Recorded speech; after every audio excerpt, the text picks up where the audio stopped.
Arangkada na sa susunod na buwan ang makabagong pampasahirong jeep sa ilang rota sa Metro Manila at Rizal. Sinabi ni Joselito Bungalin, chairman ng Night Transport Service Corporation, 17 unit ng modernong jeep ang inisyal na papasada sa katapusan ng buwan ng Hulyo sa 6 na ruta, kabilang ang Pasig Marikina, Marikina Cubao, SSS Village Cubao, Parang Cubao, Montalban Cubao at Marikina Montalban.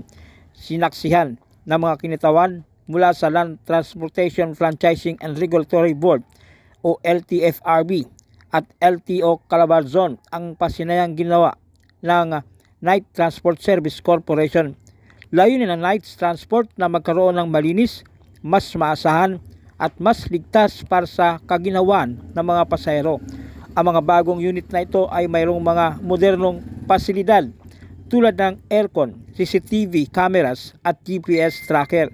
Bukod dito, ang mga bagong jeepney ay mas environmentally friendly dahil mas mababa ang emisyon ng mga ito kumpara sa mga lumang sasakyan. Mahalaga ito na ipapalit sa traditional jeep na hindi sumama sa modernization. Ito yung pinakamagandang project ng gobyerno na dapat nilang sundan para maging modelo na ang Pilipinas.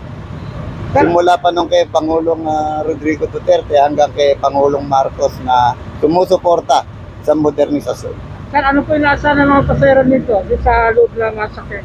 Dito walang magiging problema kasi safe ang pasahero, malamig, hindi ka dadating sa mga tanggapan ninyo pag pumasok kayo ng pawisan. Kaunting diferensya lang sa adjustment na pamasahe pero convenient naman at saka safe ang pasahero. Ano oras po yung mga biyahe nito, sir? Alas 4 ng umaga magseservisyo na kami hanggang alas 11:30 ng gabi. At kung kinakailangan, sumobra pa doon. Launching po kami ng 17 units na Class 2 at saka Class 3. Ang mga ruta po nila ay Pasig Marikina, Marikina Cubao, SS Cubao, Parang Cubao, Montalban Cubao at saka Marikina Montalban. Kompleto po yan, may wifi, meron siyang GPS, merong AFCS, meron pong camera. Inaanyayahan po namin yung mga commuters, yung mananakay, nasubukan yun po yung mga unit po namin, yung mga dumadaan po ng highway, kahit po sa mga kayo po ang number 1 po sa amin. Kayo po ang paglilingkuran namin. Ayon pa kay Bungalin, ilan sa mga benepisyo ng modernized jeepney ay may siguradong arawang sahod ang driver at makakadagdag sa employment rate dahil mayroon itong konduktor. Ang sahod po ng driver, 1,000 po 8 hours. May quota po kami na 13,000 a day. Kaya ang pag nakakuha po sila, 2 shift po yan.